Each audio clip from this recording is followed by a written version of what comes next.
All right, if you were paying attention this week amid all the holiday hustle and bustle, the Fed did raise interest rates for the third time in 2017. That is starting to have a little cumulative effect. So we're going to talk about that a little bit with Val Majewski with American Benefits Exchange. Val, thank you so much for coming in. I appreciate you guys having me. Again, 3 times now, I guess 5 since 2015. So we are starting to see those interest rates rise after such a period of epic low rates. So the Fed did vote to raise the benchmark interest rate by 1/4%.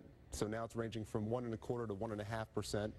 Not a huge increase, you know, but down the road it could take a huge effect and have a huge effect on millions of Americans. Okay, so in some of the main ways people will see that, obviously, we'll talk about it, is mortgages and the way your home is financed. What does that mean right now, and what do you suggest? Well, the immediate impact, since this was such a small increase, in itself is not going to be huge. But if you add that in addition to the 3 that were already in 2017, the 2 previous in December 2015 and 16, and then the 3 that are forecast in 2018, could have a huge impact on those looking to borrow money, save, and invest money, you know, in the coming year. Okay, so what does that mean if you're buying a home right now? What about refinancing first off? Sure, well, just because the Fed rates go up does not guarantee that mortgage rates are going to increase, but they usually go hand in hand.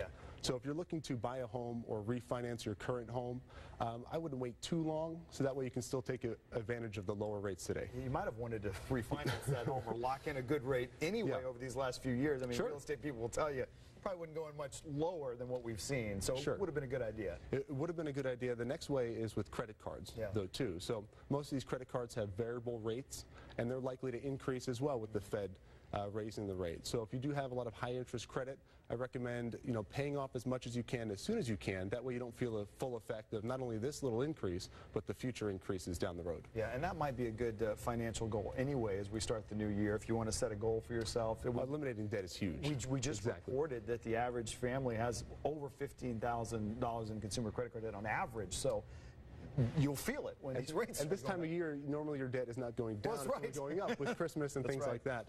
But not everything is negative.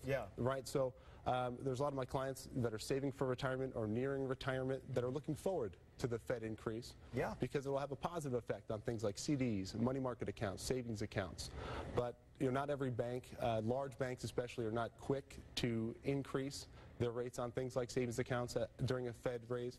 So shop around. You know, look for the best deals, the best interest rates. Things like online banks, community banks, or credit unions could have the best deal for you. That could be exciting after years of, we were just talking about it, kind of laughable interest on some of those more conservative investments. You might make a little bit of money on them now. So a few more dollars than normal. Okay, and keep your eye out again for more of those increases. Maybe we see in 2018. Maybe we'll talk with you about it again, Val. We appreciate your time. Yes, sir. Thank you for having me.